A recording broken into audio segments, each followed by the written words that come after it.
Are you ready to unmute your power? Are you sick and tired of being told to shut up? Welcome to Something to Say with me, Shae, because silence is no longer an option. This is not just a podcast, it's a revolution. This is for the women who are done tolerating mediocrity, done biting their tongues, and done playing small. With bold truths and unfiltered insights, I'll help you rip off that proverbial muzzle, put your stake in the ground, and take back the power you were told to suppress. You were never meant to be silent. The world is waiting to hear your voice. It's time to speak up, and speaking up starts now. Hey everyone, welcome to Something to Say. I'm your host, Shae. I want my show to be about courageous truth-telling, to help women reclaim their true identity, to help create a world where authentic self-expression is safe and natural. And I want to use my voice and the tools available to me to empower women and our male allies through education and entertainment.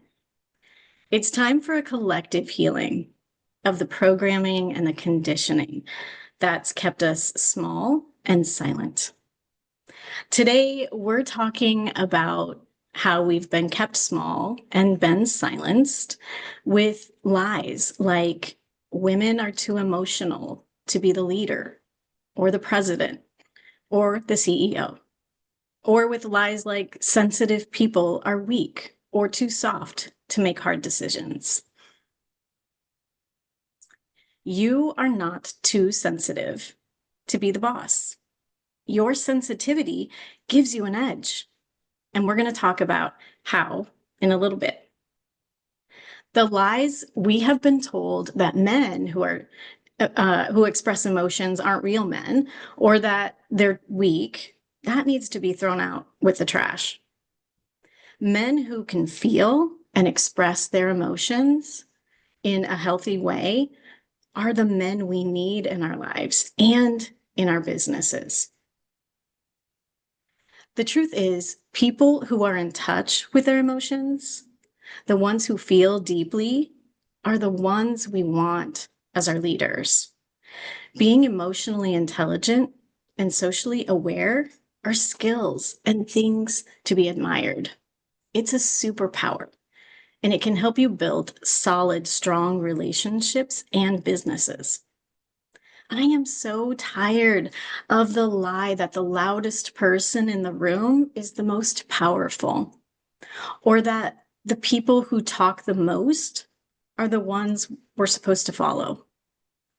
When in fact, it's the quiet ones that are often the ones who are the most observant, analytical, and introspective.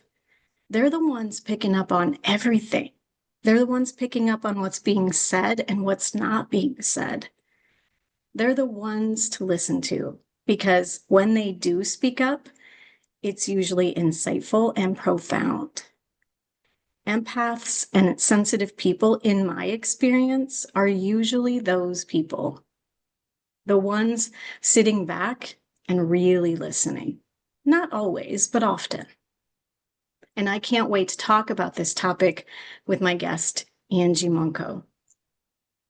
Angie has been a life coach for the last 17 years, empowering empathic entrepreneurs to heal their visibility wounds and hidden traumas so that they can create the lifestyle of time and money freedom. Angie's own power was weakened due to growing up in a home with domestic violence, something that I can relate to. And she experienced a serious childhood loss of an aunt when she was just 6 years old. And when she lost her only child, Maddie, in 2018, Angie struggled both in her life and in her business. After getting the proper support to heal and manage her energy, and Angie has been able to move forward with clarity and confidence to help others like herself. Angie is an expert in emotional freedom techniques, which is also known as tapping, hypnosis, the healing codes, which I'm super curious about, and energy medicine. And she helps others heal the core causes of why they're stuck. So I cannot wait to welcome you, Angie. Thank you so much. I am so excited to have you here on my show. Thank you for Thank you, being here. Shae. Thank you so much. I'm glad to be Yeah, here. great. So, Angie, tell me, how do you and your work resonate with the theme of my show, Something to Say? I really resonate. They're so tied together, people who are empathic, and some people call it highly sensitive, an HSP, highly sensitive person. Yep. There's a book to that title, to that name, and they're very much related because I think a lot of us empaths or highly sensitive, they're not always the same. There can be highly sensitive people who are not empathic, but it's kind of unusual. And so the thing is, we often become people pleasers, peacekeepers, and so we don't speak up. We sort of take the scraps of everything, our own energy, we sacrifice ourselves, so we don't speak up. And so yeah, I can really resonate with your message. So, what is an empath? Well, for me, an empath is somebody who they have trouble regulating their nervous system energy, their energy, basically, because everything is frequency, vibration, energy. Everything's made of energy. And they have a hard time with that because they don't know, because they pick up on other people's energy so easily and readily, they don't know where their energy starts and the other person's starts. So there's can be confusion. Like, well, is that me? Like, am I in a bad mood all of a sudden because of them or because of me? So there's that. And so they're just sensitive to the environment. They can be sensitive to sights and smells and sounds, and that's similar to the highly sensitive person. So, Yeah. So, how do you differentiate? How do you know if you're an empath or if you're a highly sensitive person? Is there a way you I, differentiate between? the way that I differentiate it is with the highly sensitive person, and I can't think of the woman's name who wrote the book, but a lot of that could be the sights and sounds and smells, and we know we're really sensitive to those things. She talks about in the book 20% of people are born with a nervous system that's actually wired differently. 20% of us are born with this nervous system that is highly sensitive to sights and sounds. And for me, that wasn't that strong as far as like the sights and sounds and smells, although I was sensitive to cigarette smoke. Um, but not a whole lot. I didn't feel too overstimulated by my environment as far as that's concerned. But for me, the empath piece of it and what makes it, and why I narrow in on that, is because it's more about the people. It's about the relationships and how we're interacting with people who we love, our parents, our siblings, our grandparents, whatever, our kids. Yeah. Oh, that's so interesting. So I always have like this when things get really loud around me, my Mm-hmm. ears literally close. Like Mm-hmm. I cannot hear. It's like they become muffled almost, and I have to Uh-huh. leave the loud room for them to be unmuffled on their own. I can't control it. Oh, wow, that's interesting. Yeah, It's like a I've always defense been. mechanism, you know? Hmm. Yeah, Hmm. I think it's from the growing up in a home where there was a lot of yelling. It Yeah, almost seemed like that just was a natural defense mechanism. it makes sense. Yeah. Yeah. So you grew up in a home with domestic violence. Hmm. So did I. How does that kind of environment impact an empath or sensitive person? Um, well, I'll answer that with a question first. Have you ever heard of the term adverse childhood events? No, I haven't. Okay. There's a book that I'm reading right now called Childhood Disrupted. And I've heard this term over the years from psychologists. It's more of a clinical term, adverse childhood event. And in this book, Childhood Disrupted, they list 10 questions for you to determine where you fall.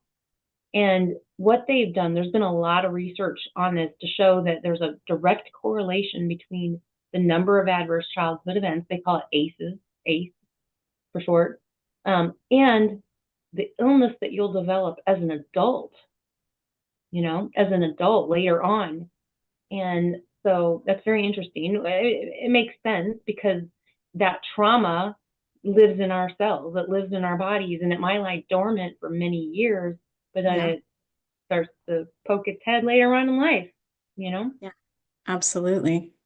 Wow. So there's a book called The Body Keeps the Score. And I believe Yeah, that yeah, energy, if we don't heal it and release it, creates dis-ease, which creates disease, if right, which becomes right, illnesses.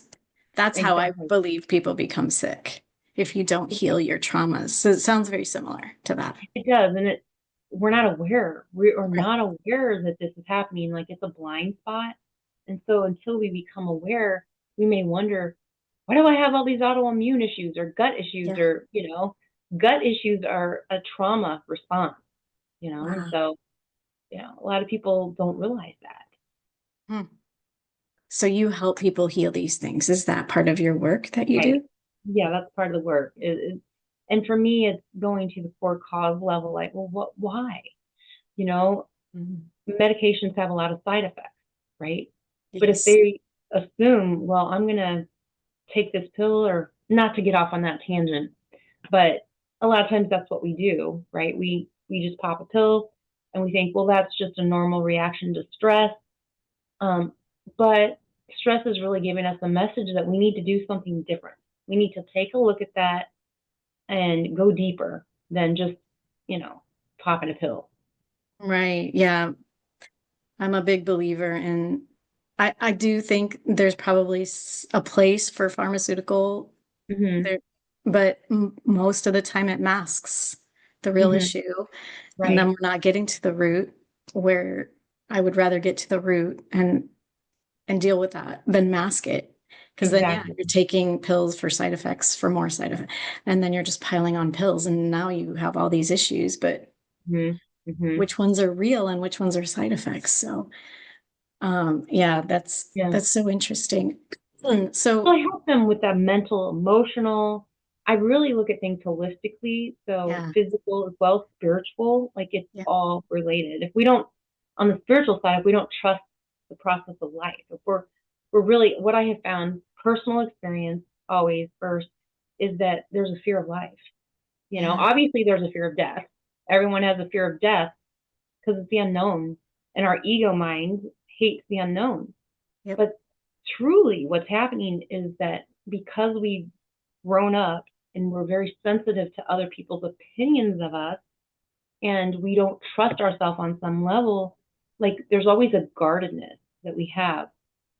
And that guardedness causes us to be sick. I mean, it's all related because we're repressing, we're suppressing all those feelings and those thoughts, and because we don't want to feel them. We don't want to right, feel them. And so yeah, that's like it's like a pressure cooker waiting to be released, the pressure valve. And um so it's all tied together. yep.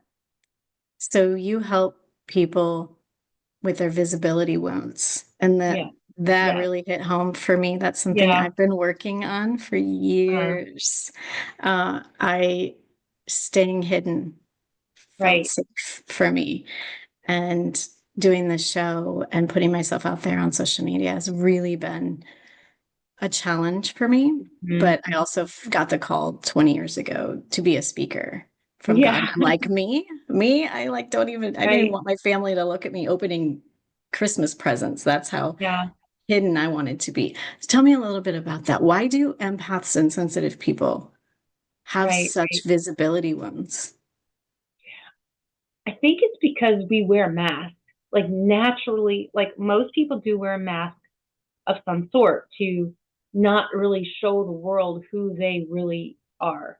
And for me personally, I didn't realize that I had a visibility wound until just really probably in the last year. I mean, I thought that, well, I go out there, I network, I do all this stuff, Yeah, not afraid to speak in public, that kind of thing. And so yeah, I was thinking, well, I don't think I have, like, I didn't even question that I had a visibility wound. But then after my daughter Maddie died, and just, it's been 6.5 years. Looking back, I can see the pattern of, like I'm trying things. I still try things in business and so forth, but there was this pattern of, you get to a certain point. We're talking like 2 years worth of projects, like a project here was 2 years, a project here was 2 years. Tried everything, but it didn't go anywhere. And then so I started looking at that deeper, because now enough time has passed where I can see the patterns. And I thought, well, that's very interesting. Um, and that's when it started to dawn on me, oh, you know what? It seems like you really are kind of shying away from putting yourself out there. Like, you're doing things behind the scenes, but you're Yeah. not really, because you're not really doing it to the capacity that is possible before Maddie died. Mm. And even though I still had those childhood wounds of my aunt and a very deep grieving thing going on there, and then my domestic violence, um, I'd done a lot of healing work, you know, Yeah. and and then that just all resurfaced, and I think it just went deeper into the healing, almost like a healing crisis. If you notice right now, like I'm looking at myself and I'm like, oh my gosh, you look terrible. No, that's terrible to say, but the reason, like, I'm going Feeling through this wonderful. deep detox right Mm. now, Okay. literally, and you can hear it in my voice. Um, Fasting and different things, and coffee enemas, and like all this stuff, and it's just like, it just feels like it's converging. And my daughter, her birthday is Friday, and so she would have been 29, and so it's like all of this, and I just know, and I feel like my body's releasing stuff, and I'm actually tired, and I'm like, and so I think as an empath, the way this ties in is this has been a huge change for me, is that I'm more empathetic toward myself and more compassionate, because empaths are anything but that. I hate to say it, but we take on the weight of the world on our shoulders. Our neck hurts, and because of that, we're sacrificing ourselves all the time. We ignore self care, and and then we wonder why we burn out. You Yeah. know. Yeah. I think collectively, I wonder if a lot of us are on the same path, because Mhm. it's been in the last year that I too have been like dropping the mask, but I Mhm. didn't realize I was wearing a mask Uh also. huh. Uh huh. I feel Right. like I've always been myself, but really I haven't. Me too. Uh, It's a I wasn't blind spot. afraid to network. Yeah, I was Mhm. consulting. I was, Mhm. yeah, but it's been like, oh, I've been burning out. I've been burnt out because I was Mhm. wearing this mask, not being fully myself. Right. But also, my neck hurts. I've been taking care of everybody but myself. So I get this Yeah. so fully, wholeheartedly. I get where you're coming from. So how can we, as empaths and people who care so deeply about others and Mhm. want to take care of everyone but ourselves, take care of ourselves, but also show up powerfully and Mhm. own a business and just show up as our fully ourselves? Mhm. Um, I think the first thing is to really learn self-respect, and to learn self-compassion and that empathy that I was just saying, because I've been maybe this is unusual for an empath, but an overachiever, hyperachiever, like my dad challenged me to make straight A's in 8th grade. And since that time, like, I've always been like, and he told me not one A minus. If you make all A's, straight A's for the entire 8th grade year, I'll give you $500. Well, that was a long time ago, so that was a lot of money. Yeah. And so that got me on this path of perfectionism and hyperachievement. And I think that when we're on that path, we can be very harsh on ourselves, you know? Yeah. And so I've had to do healing work around that. And I think, for the first time in my life, because, yeah, I've been coaching for 17 years, but oh my gosh, it's a healing journey. And none of us has this figured out. Yep. And so I think reminding people that are listening that You don't have to be perfect at all. Um, my new word that's really resonating with me is titrate. Titrate, which means just do one little thing, one little action at a time. Do not worry about eating the whole enchilada or however that saying goes. But Mhm. just do one small thing that's going to move you in the direction of where you want to go. Yeah. Titrate, right? And so that will keep us out of overwhelm. And so back to what I'm saying, being kind to ourselves is going to allow us to be kind to others. And I've heard people say, yeah, but I'm always kind to others. I'm always giving. I'm always Yeah. doing all these things. But the truth is, if we really are honest with ourselves and we go deeper on that, Yeah. we are being, we're giving, but are we always giving from a place of love, you know, Yeah. versus there's something more that I am gaining from giving up. And empaths often over give. They Yes. over take over responsibility. Those are two things that wear us out. And then we're not really good.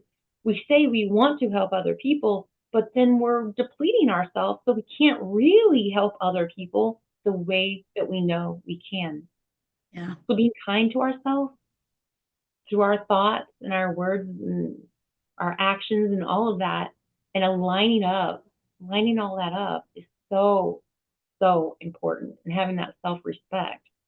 Yeah, and I know for me, this is a hard concept to put into practice. I Mm-hmm. years ago, and I'm going to share this with listeners because this really helped me. My counselor helped me put this into like understand this on a Mm-hmm. practical level. I had a stalker several years ago, and it was very scary. I had PTSD. Luckily, it was temporary PTSD, but it was life changing. And I was going to counseling every week and I was angry at myself. Mm-hmm. And she said, "Why are you so angry at yourself?" And I said, "Because nothing actually happened, right? He hasn't physically hurt me. He's just scaring me. And I should be over it by now because nothing happened." And she said, "Is this what you would tell your daughter if she like?" And I'm like, "Oh my gosh, no." She goes, "Then why are you telling yourself this?" And it really like put that, because of course I would not tell my friend or my daughter, "You should be Mm-hmm. over this by now." But for some Right, reason, for myself, it was like, "Why aren't you right. over this yet?" So that same compassion we extend to others is what we need to extend to ourselves. And it's That's a so great easily example. given to other people. Yeah, yeah. What we So can extend natural. to others, we don't do to ourselves. And so it's another blind spot, I think, that because I've talked to people and they're like, no, but I'm so giving to other people right now. Like I love giving to other people, but they're justifying and they're rationalizing it because we could do so much more if we had those good boundaries. And I think boundaries is a huge part of the recovery plan. Yeah. And when I say boundaries, like one of the biggest boundaries is self care, self nurturance. Not just getting out our journal. That's wonderful. I journal every day, but we can become really immersed in self care too, and to where we do it so much because we're trying to protect ourselves. We're trying to keep ourselves safe from Yep. life. From life. Yes. That fear Mm-hmm. of life is such a huge, I want to dig in. We have I five know. minutes left. The time Yeah, went so fast. I hope I you'll come know. back. I know. Actually, Yeah. I think we could talk about so much more. So, one last question for you. For those who feel like their voice has been silenced Mm-hmm. and they don't know how to speak up. They feel like they've been told they're too sensitive. They've been told they're too emotional. What is like the one piece of advice you would give them? I would say that their sensitivity truly is a gift. And this goes back to that book.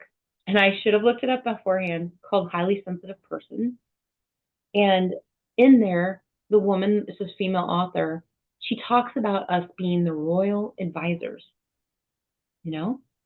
And so this phrase, I woke up at 3 a.m. the other day and it was coming to my mind, which is instead of running away, how about you become the royal advisor that you truly know that you have within you to do? Royal advisor. And I mean, not that, that can get the ego going, right? But the truth is that the reason that they earned that designation of royal advisor is because they truly have the capacity to understand others at a deep, heartfelt level. And that's how they have compassion and empathy. I was watching a game last night with my husband. We're in St. Louis, and the Blues, we want the Blues to win, St. Louis Blues, and they did. But I saw the other players who were being demolished. It was like 5-1. The game ended at 5-1. And I was feeling sorry for the losers, the people that were losing. And so, we have that deep compassion, and we can use that. That can be a gift for us. And so instead of thinking like, or believing the lie that the families told us that, oh, you're just too sensitive, because that would be a common thing, or you're the black sheep, that's real common, because the black sheep is unusual, but we are unusual. And I think it is a gift, and it's a wonderful opportunity for us to be the royal advisors of our country, our nation, our world right now, and bring forth that love. Not be afraid to talk about love, because love is where it's at, and bring all of that to the workplace. Yes, I love that. Where can people find you if they want to work with you, Angie? HarmonyHarbor.com is my website. Okay. So Harmony, just regular spelling, Harmony, HARMONY. Harbor is HARBOR.com. Should I give a phone number? If you want, throw it out there. We got 30 well, seconds. My email is Angie, ANGIE @harmonyharbor.com. So maybe we'll just start with that and go from there. All right. Thank you so offering a free much. discovery session if someone should want to learn more about a free community that I'm creating for the empowering empath entrepreneurs. So thank you so much, Angie. And remember, if you've ever felt that you were too sensitive to lead, your sensitivity is your superpower. Yeah. And Angie can help you find that. So thank you all for listening, and we'll see you next time. You've been listening to Something to Say with me, Jamie Shae, because silence is no longer an option. Catch me live every first and third Wednesday, 10 a.m. Pacific, on transformationtalkradio.com to learn how you too can rip off your proverbial muzzle. Silence was never your destiny. It's time to speak up. Subscribe to my channel to listen first when new episodes drop. Follow me on social media and visit guidedbyjamie.com to join the community that has something to say.